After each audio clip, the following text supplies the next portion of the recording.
catching up here with undefeated lightweight prospect Alan Garcia after his second KO victory tonight over his opponent, 14-3 opponent, Lucas Mignoni. Congratulations, Alan.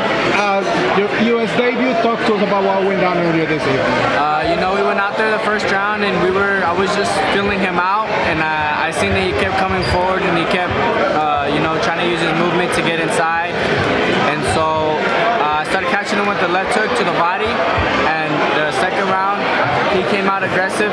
Well, not necessarily aggressive with his hands, but aggressive with his movement and his feet coming forward.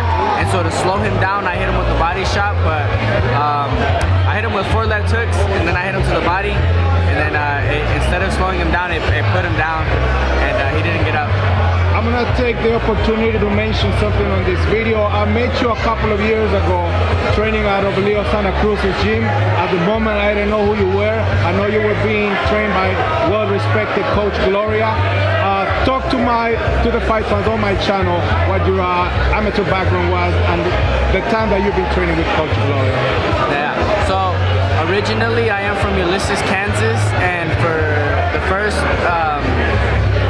10 years, my boxing career, I started boxing when I was 7. I trained and fought out of Ulysses, Kansas. How were you discovered by Coach G? I was at a national tournament, and me and Roxy and a bunch of other friends were hanging out, and I just ended up meeting Coach G, and we talked after one tournament, and she seen the knowledge that I had for the future that I wanted, and push comes to shove, and a few months later, I end up in California to pursue my boxing career, my professional boxing career. Do you miss home at all? Do you go back home every now and then? I do. I miss home all the time, but you know what? I have my friends and my dad to come out here to support me. So I try to go home as often as I can, but in the fight game, you make a lot of sacrifices, so I sacrifice a lot. What was the expectation fighting a guy with a winning record, even though he hadn't been as active with a 14-3 record? We were just trying him out in the first round, and did you know you were going to hurt him in the second round? So the expectations were kind of just, to get the experience. He obviously has way more professional fights than me, and a lot of them have went the distance. And so I was in there to get the experience, and of course to win and learn to the best of my knowledge. I didn't expect the fight to end so quickly.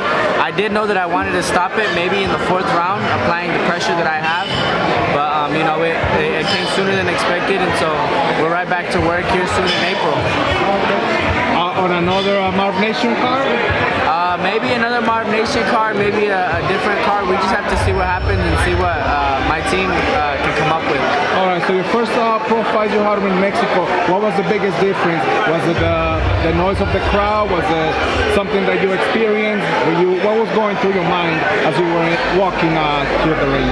So the biggest difference and what I realized while being here was just that the energy that I was getting. I'm always pumped for my fights, but here I was not nervous whatsoever. I was just more excited and eager to get in. So you're jumping up and down the ring as you were getting ready for the first round? I was excited. I was eager to get in there and do what I do, and so the energy. I definitely felt the energy of the crowd when I was walking out, and so I like having my peoples coming out to watch me fight. That's definitely one of the biggest factors. What about your strength and conditioning team? Can you talk to me about Coach Andy Aguilar and his friend Mark? Yeah, so Andy and Mark have been training me since the day that I got to California. They've been training me, working with me. They've transformed my body. They transformed my athletic abilities, and I'm so grateful to have them, because without them, I wouldn't be the fighter that I am. I wouldn't be as fast as I am, as strong as I am, as smart as I am. So I'm very grateful to have them, and working with them is definitely one of the biggest factors of my winning career so far. You're only 19 years old. Who do you look up to in the lightweight division? Who's your favorite fighter out there? I wouldn't say I have a favorite fighter out there in the lightweight division, but I do like watching, Gervonta Davis. I like watching Rolando Romero. I like picking up on.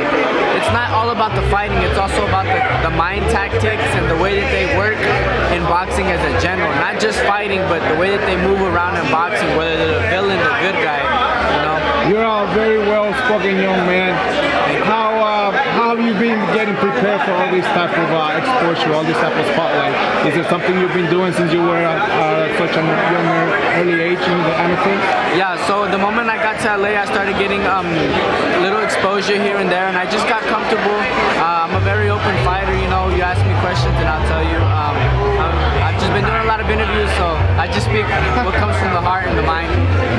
You see yourself fighting in the lightweight division for quite a while, or do you think you're going to be outgrowing the weight class? I think I'll be in the lightweight division for possibly another year or two, and then when I feel my body is needing to be at 140, then we'll make the adjustments to move up to 140. But as of right now, we're comfortable. I'm a big 135. I'm comfortable. I'm strong. I'm fast.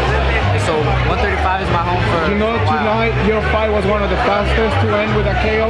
I didn't know that. Yeah, so it's one of the best. There was actually another guy that ended his fight with the first round KO. So nice. Congratulations to him. Congratulations. Anything else you'd like to say to the fight fans? I'd just like to say, you know, I appreciate everybody coming out to support, everybody that's been tuning into my career.